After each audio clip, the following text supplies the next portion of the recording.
I think many of you might have been following the trouble in Wharton, because the Chief Minister of Gujarat, Narendra Modi, who is a member of the BJP, was invited to speak through a video link because he's been denied a visa to come to the United States. But he was supposed to address this business conference by video.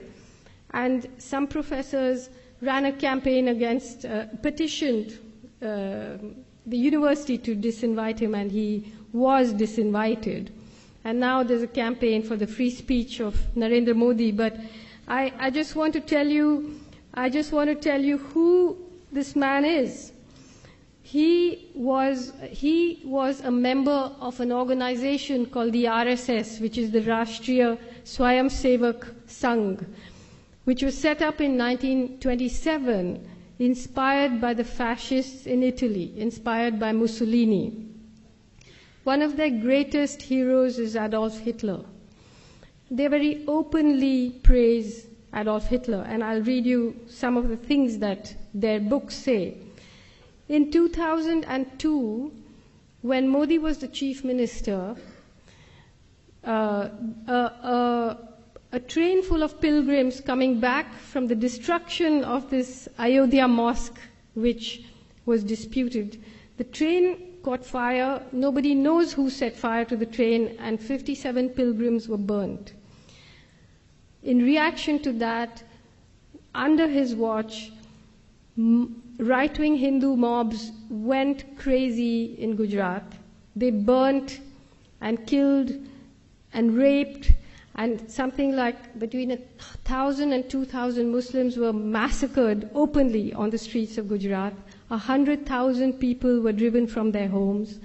The people who did the killing were helped by the police.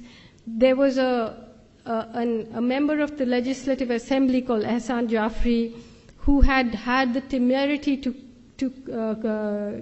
stand against Modi in the elections.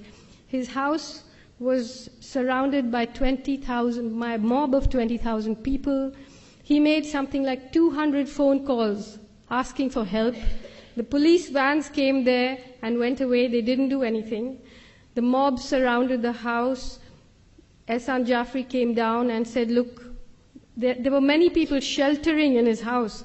He came down and he said, look, do what you like to me, but let the women be, let the people who are taking shelter in my place be. They cut off his arms, they cut off his legs, they dragged his body around the place, and then they killed all the people there. They raped the women and they burnt them alive. So, and Modi said, well, if there's an action, there'll be a reaction. And this man is now the front runner to be the Prime Minister of India.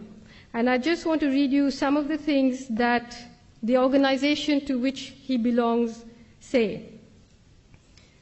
These are some excerpts from a book called We or Our Nationhood Defined by M.S. Golwalkar, who succeeded Dr. Hedgewar as head of the RSS in 1940. Ever since that evil day when Muslims first landed in Hindustan, right up to the present moment, the Hindu nation has been gallantly fighting on to take on these despoilers. The race spirit has been awakening.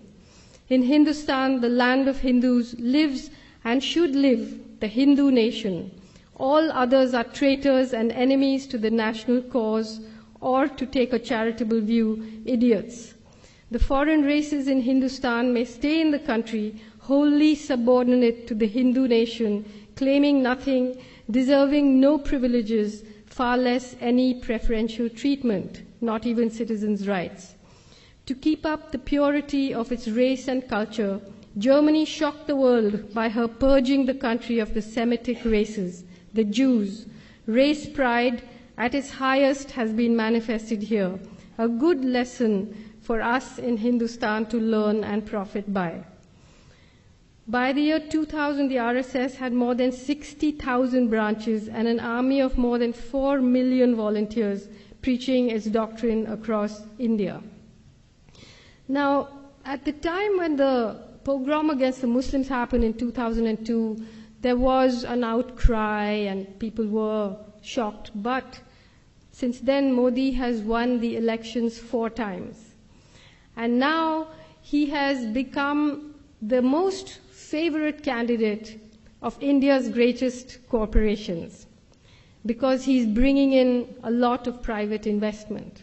So if you bring in the money, then a little killing, a little raping, overseeing all of that is not such a bad thing.